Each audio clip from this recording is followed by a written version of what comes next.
Welcome to the Property Investors Podcast. Thanks so much for tuning in. Make sure you subscribe so you never miss an upload. You can catch us on Apple Podcasts, Spotify, and YouTube. Enjoy this week's show and don't forget to share it with all your friends.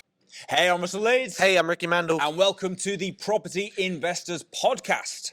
On this week's show, HMRC issue a warning for UK landlords. Now, this is quite a big, hot topic at the moment. It's been quite controversial. So two companies, Property118 and Less Tax for Landlords, have created a scheme to try and help UK landlords pay less tax. And it sounds like it's a bit of a grey area. There's been a bit of debate about whether this is tax evasion or tax avoidance. Are we going to have to be putting in a lot of disclaimers, generally speaking? Yeah, I suppose we start off, we are not tax advisors. No. This is not tax advice. And now we're going to go and advise. So go ahead, Rick. Well, I mean, first of all, this is all around Section 24 tax. It's all about Section 24. Do you want to explain what Section 24 actually is? Yeah, so Section 24, also known as the Section 24 Tax Act, or the Tenant Tax, impacts landlords in the UK who have mortgages on their rental properties. Now, in simple terms, this means that this legislation changes the way mortgage interest payments can be used to offset rental income for tax purposes. Yeah, so basically, if you own a property, you are a business, you're running a business, right? Yep. So you should pay tax. Because you're generating income from a Correct. product or service. Correct. Product. And you pay tax on your profits. Yes. Right? So what used to happen is your rental income would come in. Let's say you're earning £1,000 a month. But you're not earning £1,000 profit because you've got expenses. For example, your mortgage interest payments. Yep. But what Section 24 has said is you cannot count your mortgage interest payments as an expense. So if you were, let's say you were earning £1,000, you're getting £1,000 rental income, and your mortgage was 800 quid, you might look at it, your mortgage interest payments are 800 quid, you look at it and go, right, well, I've got to pay tax on 200 quid. Yeah.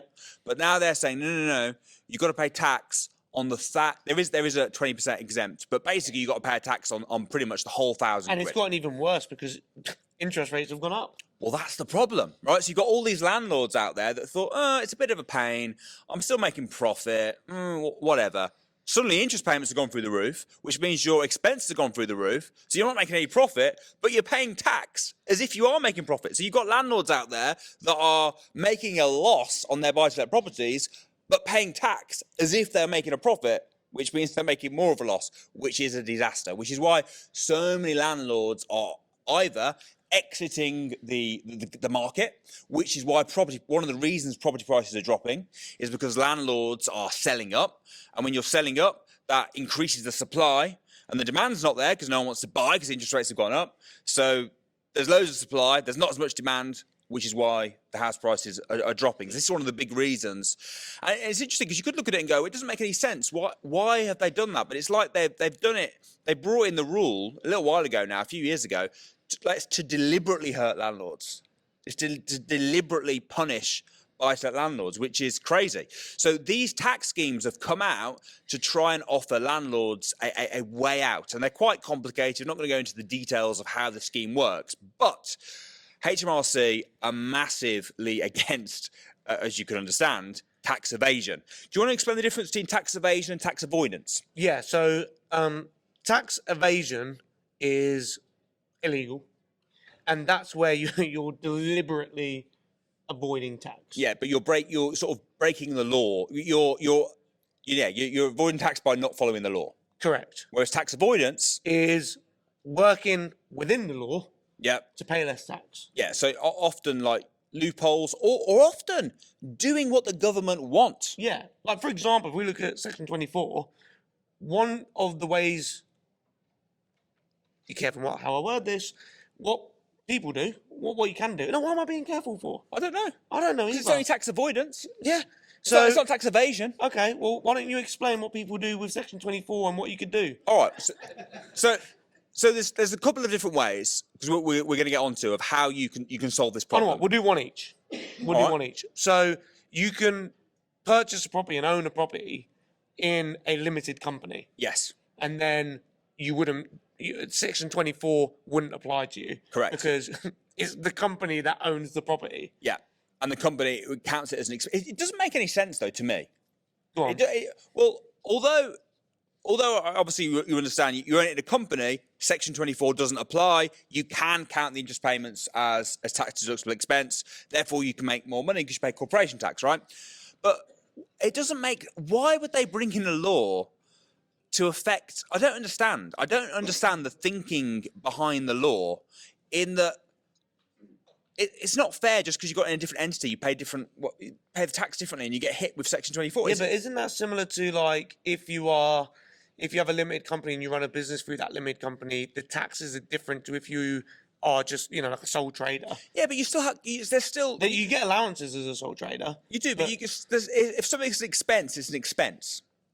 If you're a sole trader and you've got something that's an expense, it's not like, oh well, you can claim your marketing as an expense when you're running a business, but as a sole trader you can't claim. So what we're saying is the business model, if you like, is the exact same. The only difference is rather than owning it in your personal name, you own it in a limited company. A limited company owns it. The reason they've done it is to try and hit amateur buy-to-let landlords.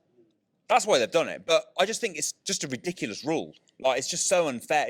It literally is discriminating against, and it's annoying. I feel sorry for the landlords. Those people that have saved up, they don't necessarily know what they're doing, like what we do, and they've saved up and they've bought a property, and now suddenly they're making a loss and paying tax. It's not fair. No. But yeah, you're right. So the first way is to buy through a limited company. Now, this can cause a problem if you already own the property. Because if you already own the property, you can't just go, oh, well, now the company owns it. You've effectively got to sell it to the company. Which means what? Stamp duty tax.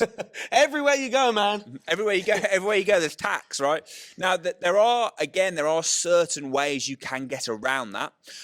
For an example, if you own the property with you and your partner, you can, and you're running it as a business, you can transfer it into a limited company without having to pay the stamp duty, which I would recommend if that's the situation that you're in. If you and your partner own the property and you're running it as a business, you could potentially transfer it without having to pay stamp duty. So go and speak to a property specialist about that. What? So if you own it just on your own, you can't. You can't. It has to be a partnership. Partnership is in what? You mean marriage or? No, but you have to own it with someone else as part of the partnership. Okay, so you have to have a 50-50 ownership of the property kind of thing. I don't know if that's be 50-50, but you have to both co-own it, yeah. Right, and then you can do it then. And then you can do it. Okay, cool. So that's one way around it. That's quite a good way around it. Buy your properties through a limited company. However, there is a much easier and a much better way around it, in my opinion. Let's say you already own a property, you're renting it out, interest rates have gone through the roof. Yeah, you can't claim back the interest rates now, so you're making a loss. If you, and this is such a simple, brilliant technique to do that's going to save you a fortune, if you rent the property out as serviced accommodation rather than as a buy-to-let property, that is then seen as a business and Section 24 no longer applies. It's really interesting. Why is a single let not seen as a business but serviced accommodation is? I don't know. So if you rent it out as a service accommodation. Yeah, so it's going to save you in two ways. The first way it's going to save you is your Section 24. Because if your interest rates have gone up, like I've got a service accommodation property that I'm renting out as service accommodation. My interest rates and my mortgage have gone up by about 400 quid. Right? So that I'd be paying tax on, I wouldn't be able to claim that back.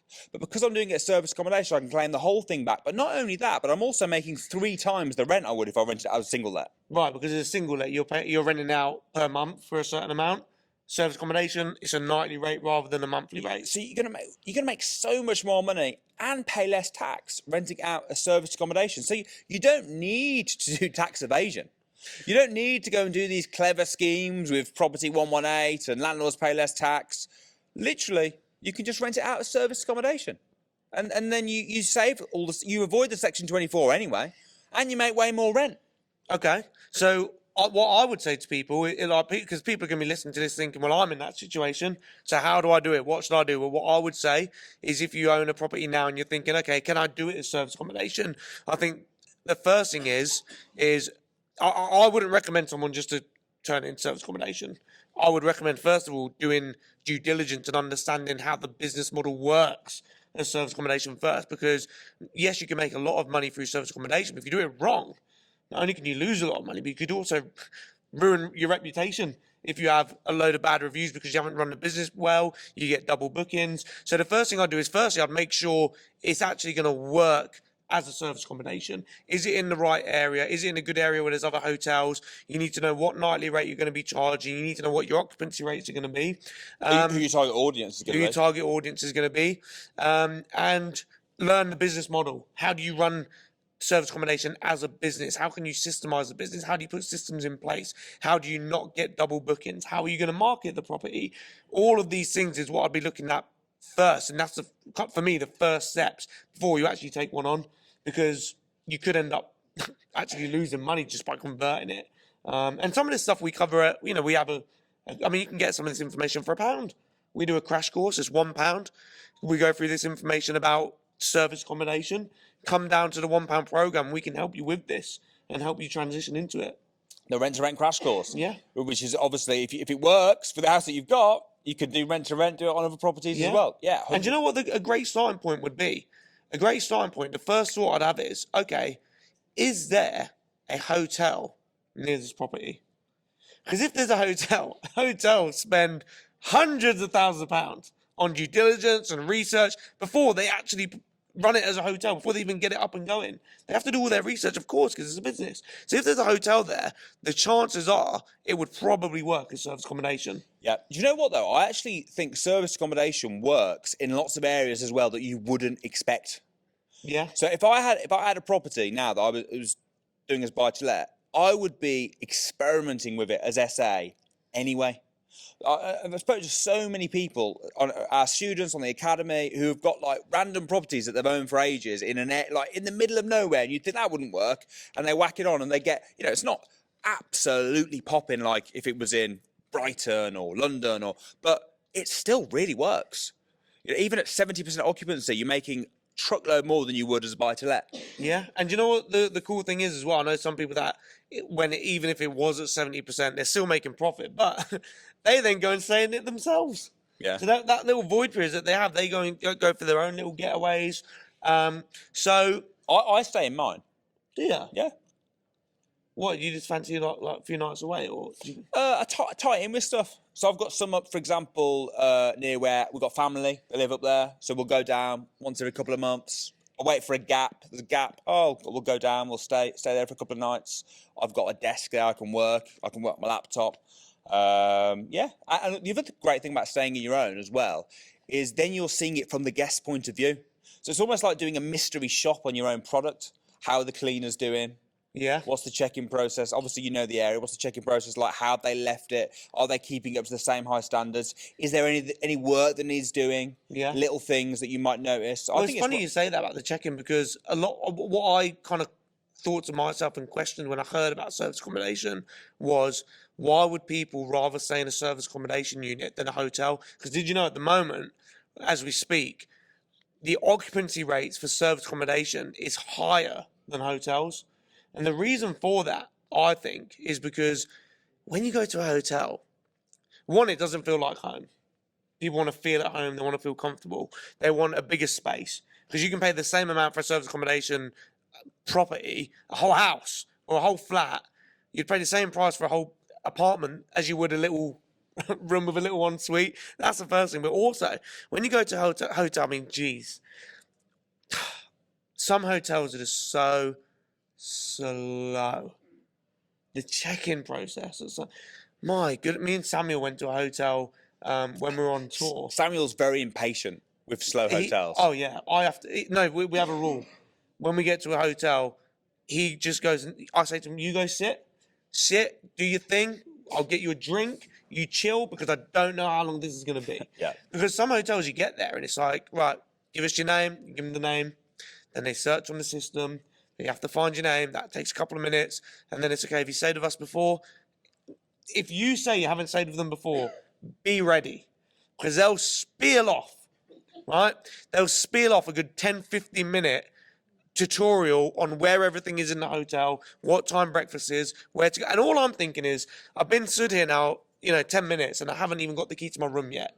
And my point is this: for me, I want convenience. I want speed. I want convenience. I want it to be easy. And with service accommodation units, what you'll find is busy professionals, people that stay in service accommodation. One, not only are they paying the same price, if not less, for a whole property or a whole apartment as they would do compared to a room, but they're also paying for the convenience. They're paying for the speed, and that's why service accommodation has a higher occupancy rate. The biggest thing is the queue. When I went to Vegas, there was at the hotel, there was a queue. Honestly, I was 20 minutes. They were fast ones. They saw me. It was like 20 minutes waiting for the queue. Don't you hate it as well? Do you know when you've got a desk and there's a couple of receptionists, and then someone else, you got another member of staff that's just standing there behind, and then they walk in the aisle, and you're like, hey, there's a queue here. Yeah. Why don't you come out and speed this queue up? And they're just sort of messing around at the back. There is one more thing that I think's even more annoying than that. Oh, it's going to have to be really annoying. You queue up for your 15 minutes, right? And then you've spent 10 minutes at the desk, give them your name, breakfast is at this time. You just right, let me get to my room. Then they give you the key. And it's not the key that you turn, it's the key the card that you tap. Mm-hmm. I know where you're going with this. Yeah. You're not just up the stairs and on the left. You're not ground floor through, you're not there. You are up 10 floors, round the other side of the building, get your transfer to the other hotel. Yeah. We'll see you in half an hour. You get to the other side, you get the key, you tap it, and it flashes red. Yeah. And then you're like, all right, great. You're like, oh my gosh, you try it again. Sometimes it then goes green. You're like, thank God for that. Other times it just doesn't. You're there stays red. Please go green. And then you're thinking, right, I've got my case now. Do I leave the case here? I've got to go back down. Could I just ring? What do I do? You go into a state of panic. And then when you're in your state of panic, you calm yourself down, then you walk half an hour back to reception. And when you get back to reception, you know what the worst part is? You have to wait back in the 15-minute queue because it's unacceptable to jump the queue even though you've already got your key. I jump the queue. Do you? In that situation, I just walk straight up, I wait for a gap and go, this key that you gave me doesn't work. Wow, you're that guy. I'm that guy. I would not queue again. Do you find as well, though, do you know when you get talking about how far away it is? Yeah. Do you find, no matter what hotel in the world I stay in, no matter which company, no matter when it is, they always give me the room that's the furthest away from the lift? Always. Why is I'm that? thinking, who's got these rooms that are around the corner? Yeah. And also, I don't understand the whole... A lot of hotels, their premium rooms and the most expensive rooms are the furthest away as well. It's like if you want a king suite, if you want to be a member of our club and be in a king suite, no problem. You'll pay more, which is cool, but you will have to travel an hour to get to the room. Yeah. The other day I got 9:01. I was like, happy days. I got to the thing up and it was 9:02 to 9:38 this way. I was like, even now I'm all the way around the other building. Whatever happens. But I'm thinking in my head as well, maybe this is just me. Actually, I don't know if I'm going to say it because it might just be weird. But when my room's far away, I'm thinking to myself, this walk in the morning just to get to breakfast is going to be horrendous. I have to set my alarm half an hour early just for the walk. Factor in the walk. That's not what you're going to say, is it? Yeah, it was. No, it wasn't. It was. You were going to say something else that was weird, because that's not weird. That's what we've been saying for the last 5 minutes. No, but you were about to say something weird. No. That you then changed your mind on and said something that was totally normal. No, that we've been saying. No, it's not. No, because it was weird because I'm thinking about food now. I'm thinking about breakfast. If my room's far away, the first thing I think is I'm going to be hating walking to breakfast. Tell us your weird thing. That's it. That is not it. It. What is your weird thing? That's it. Oh, do you think that was it?